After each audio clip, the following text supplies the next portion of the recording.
ধুন্দল দিয়ে রুই মাছের একটা রেসিপি করব। আসসালামু আলাইকুম। হ্যালো বন্ধুরা, কেমন আছেন? আশা করি ভালো আছেন। আলহামদুলিল্লাহ আমিও ভালো আছি। আজকে আমি রুই মাছ দিয়ে ধুন্দল রান্না করব। প্রথমে আমি এখানে ধুন্দল আর রুই মাছটা নিয়েছি।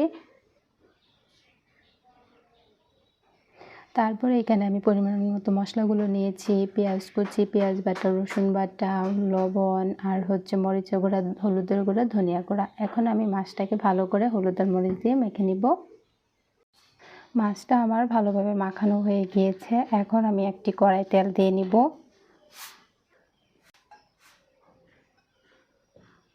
তেলটা আমার গরম হয়ে গিয়েছে। এখন আমি মাছগুলো ভেজে নিব।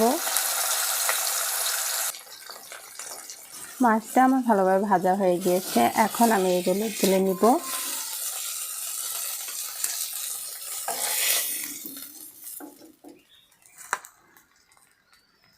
সেই একই তেলে আমি পেঁয়াজগুলো ভেজে নিব।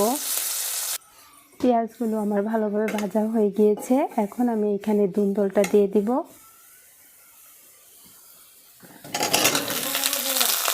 ধুন্দলটা আমি হালকাভাবে ভেজে নিব আর তারপর সব মশলাগুলো আমি অ্যাড করে দিব।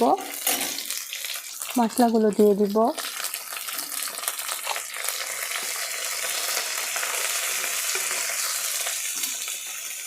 অল্প একটু পানি দিয়ে ধুন্দলটা কষিয়ে নিব। এরপর ঢাকনা দিয়ে ঢেকে দেব।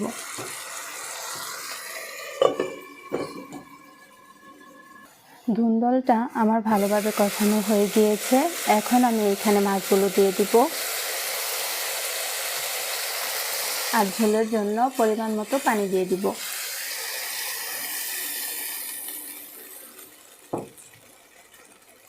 ঢাকনা দিয়ে ঢেকে দিয়ে রান্নাটা শেষ হওয়া পর্যন্ত অপেক্ষা করব।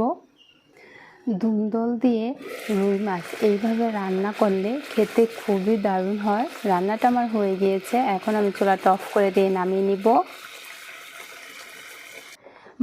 ধুন্দল দিয়ে রুই মাছটা আমার রান্না হয়ে গিয়েছে। আজকে আমার রান্না করাটা আপনাদের কাছে কেমন লাগলো অবশ্যই আমাকে জানাবেন আর আমার চ্যানেলটি সাবস্ক্রাইব করে আমার পাশে থাকবেন। আল্লাহ হাফেজ।